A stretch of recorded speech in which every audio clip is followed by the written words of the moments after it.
Miss Frizzle slams the school bus door shut with a confident grin. Her hand hovers over the dashboard before she strikes the glowing red button.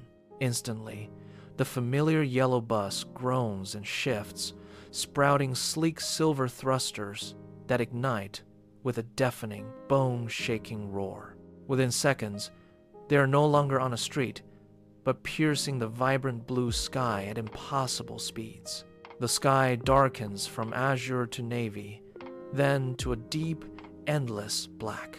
They leave the thin veil of the atmosphere behind, entering the heavy, silent void of space where stars shine like cold diamonds. Arnold stares through the windshield, his eyes wide as the crater-pocked surface of the moon looms ahead. The bus descends toward the desolate gray landscape, its thrusters firing in short bursts to slow the fall. With a heavy metallic thud, they land on the ancient dusty plains of the Sea of Tranquility.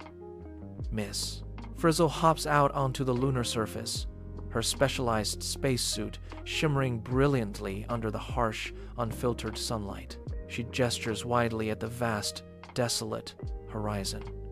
"Look closely, class!" She calls out, her voice clear over the comms.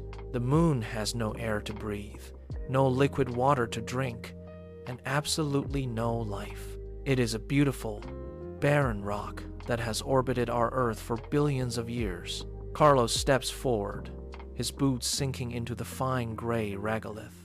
He kicks a pile of the lunar dust, watching in amazement as the particles float upward, moving in a perfect, slow-motion arc before gently settling back down. Because the moon has only 1/6 of Earth's gravity, everything stays airborne much longer, Miss Frizzle explains. Nearby, Dorothy Ann holds up her high-tech scanner, checking the readings.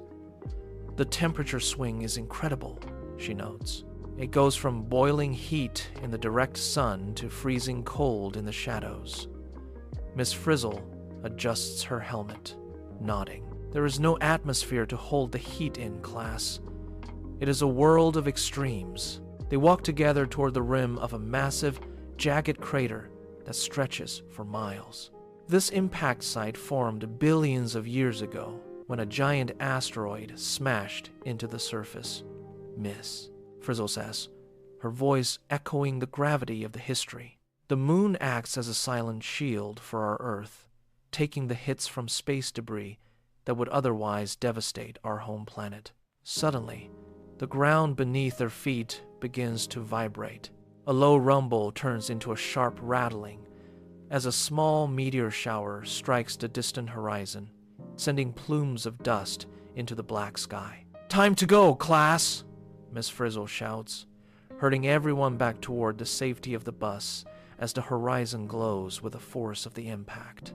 Inside the bus, Miss Frizzle flips a navigation switch, banking the craft toward the dark side of the moon. As they orbit, the brilliant sunlight vanishes instantly, replaced by a world of deep shadows and jagged, black silhouettes. The moon always keeps the same face toward Earth due to a phenomenon called tidal locking, she says, tapping the glass as they glide through the darkness. The silence inside the cabin is heavy as they stare at the mysterious hidden landscape below. Then, a sliver of light appears. They swing back around the lunar curve, and the breathtaking blue marble of Earth rises over the horizon, glowing like a jewel against a pitch-black sky. Miss Frizzle smiles and hits the main thrusters one last time. The bus streaks away from the lunar surface, leaving the silent, dusty world of craters behind. They accelerate toward the glowing blue planet, the familiar warmth of home waiting for them. "Next stop, Earth!" she cries out as the bus transforms back into its terrestrial form, soaring through the clouds toward the schoolyard.